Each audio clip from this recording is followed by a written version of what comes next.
अभिवादन स्वीकार कीजिए ब्रजेश मिश्रा का और आप देखना शुरू कर चुके हैं the debate.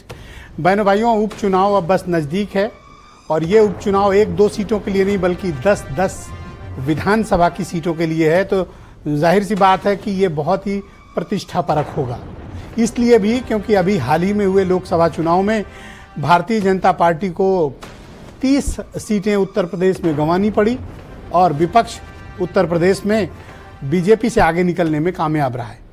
Bharatiya Janata party इन दिनों कलह क्लेश में भी फंसी हुई है, इसलिए विपक्ष से कितना लड़ पाएगी वो इस उपचुनाव में, इस पर भी सवाल उठने लगे हैं। इन दिनों मुलाकातों का क्रम जारी है। कार्यकर्ता, विधायक, मंत्री और अधिकारियों के बीच बैठकें भी कराई जा रही हैं, लेकिन क्या इन सब से बीजेपी अपने अंतर कलह से निपट पाएगी, ये भी एक प्रमुख मुद्दा उभर कर सामने आया है।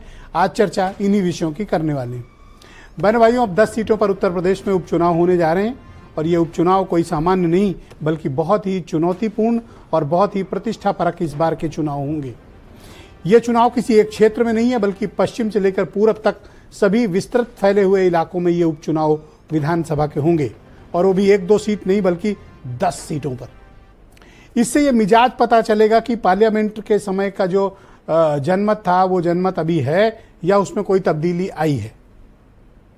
ये बड़ा विचारणीय समय है और ये समय तय करेगा कि अब 2027 में हेड ऑन मुकाबले के लिए बीजेपी, समाजवादी पार्टी कितना तैयार हैं।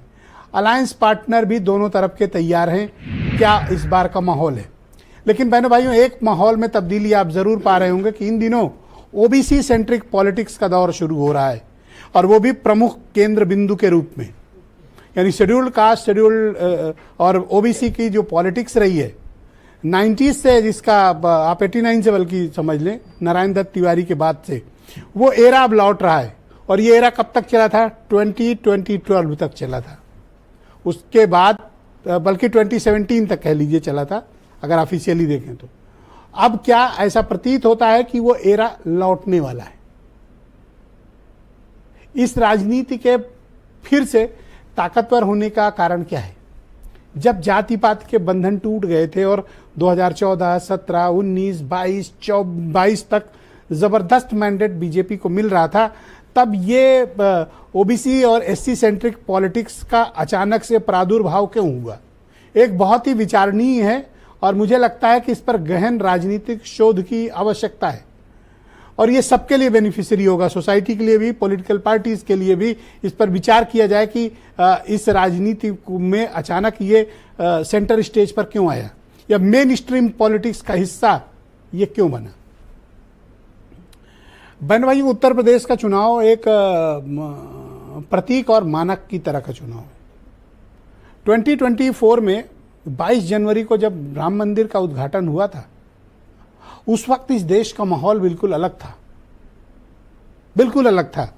जो सर्वे रिपोर्ट्स, ओपिनियन पोल्स आ रही थी, अलग ही कहानी कह रही थी।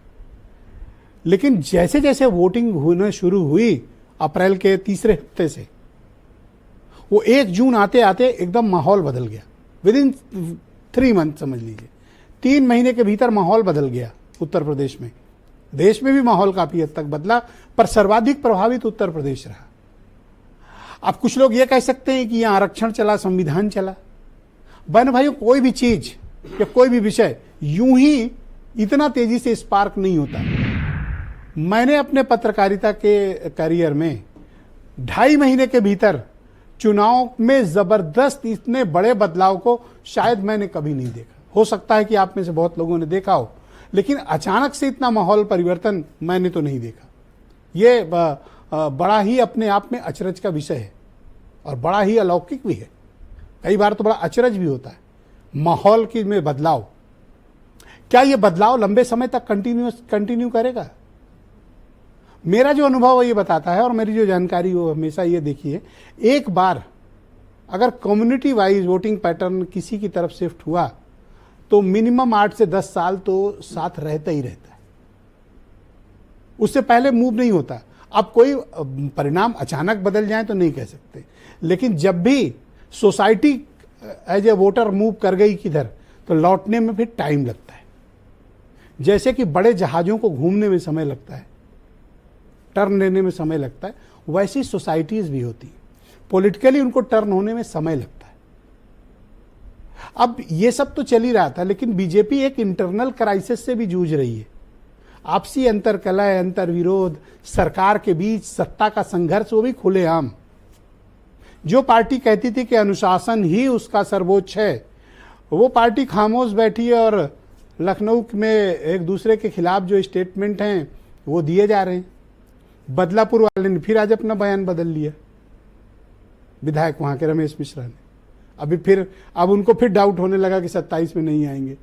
गजब बंदा है, मतलब उनका तो वो अपने आप में अलग केस स्टडी मटेरियल है। जो उत्तर प्रदेश की सरकार के भीतर, मंत्रिपरिषद के भीतर चल रहा है, वो भी दिख रहा है। अचरज की बात यह है कि जो पार्टी थोड़ी सी भी डिसेंट वॉइस को तुरंत रोकने में कामयाब हो जाती थी, वो पार्टी का दिल्ली का आला कमान शांत क्यों बैठा हुआ है? और जो लोग एक दूसरे के खिलाफ बयान दे रहे हैं, उनको चुप क्यों नहीं कराया जा रहा है, या बैठाकर समझाया क्यों नहीं जा रहा है? क्या ये होने दिया जा रहा है, या फिर वाकई में स्थिति बेकाबू हो गई है? अभी तो स्थिति यह है कि बीजेपी विपक्ष से नहीं लड़ रही, बीजेपी से ही लड़ रही है। बीजेपी अपने सहयोगी से भी लड़ रही है। कैसे? जयंत चौधरी उदाहरण है। खुलेआम उन्होंने नेम प्लेट के मुद्दे पर जिस तरह से भारतीय जनता पार्टी का मजाक बनाया, विरोध किया। बाकी अलाइंस पार्टनर ने इतना ओपनली विरोध नहीं किया, बट जयंत चौधरी ने चौंका दिया बीजेपी को। मसला इस बात का है कि कुछ तो ऐसा चल रहा है जो कंप्लीटली बीजेपी को असहज कर रहा है, और इस असहज स्थिति में उसे बाई इलेक्शन भी फेस करना है। क्या कर पाएंगे या फिर कुछ और? आज चर्चा इसी पर होगी। कुछ बयान सुने आप। तहसील में और थाने में जो जिस तरह की जो व्यवस्थाएं हैं, जिनमें दिक्कत है जन सामान्य को, खासतौर से गांव के, शहर के लोग जो अपने काम के लिए आम जनता जाती है, तो उसको सुधारने के लिए मुझे उम्मीद है कि इस पर निश्चित तौर पर सब कार्रवाई होता है। बीजेपी का कार्यकर्ता इतना अनुशासित है, ये तो ईश्वर की कृपा है। देवतुल्य कार्यकर्ता होता है, उसका कोई काम नहीं होता है, वो तो किसी के लिए जाता है कि मेरा वोट बढ़े। अभी तक तहसीलदार और लेखपाल और एसडीएम क्या कर रहे थे? आज अचानक जब आप ये समय बाई इलेक्शन आने वाले हैं और उसके बाद मुख्य चुनाव आने वाले, तो ये गतिविधि अब क्यों शुरू हुई? क्या सरकार को अब ध्यान आया है कि जनता को उत्पीड़न कितना हो रहा है? तो ये कहीं ना कहीं एक जल्दबाजी में लिया हुआ कदम है। सरकार अपना विश्वास खो चुकी है, इकबाल खो चुकी है, और ये सरकार ये जनता विरोधी सरकार है। इसीलिए ये चुनाव जनता बनाम भारतीय जनता पार्टी हुआ है, और भी बाई इलेक्शन में भी यही होगा, 27 में भी यही होगा, और जनता इनको हराएगी, हर मोड़ पे हराएगी। तो बहनों भाइयों, आज की परिचर्चा को प्रारंभ करते हैं। मेरे साथ अनिला सिंह मौजूद हैं, भारतीय जनता पार्टी की प्रवक्ता हैं। मनोज काका समाजवादी पार्टी से हैं। अनिल दुबे राष्ट्रीय लोकदल के प्रवक्ता और जनरल सेक्रेटरी हैं। देवकी नंदन मिश्रा जी मेरे साथ मौजूद हैं, जाने माने पत्रकार हैं। और सुरेंद्र राजपूत जी मेरे साथ मौजूद हैं, कांग्रेस कमेटी के प्रवक्ता हैं। आप सभी का शुक्रिया और धन्यवाद मुझे समय देने के लिए। अनिला जी, कार्यक्रम की शुरुआत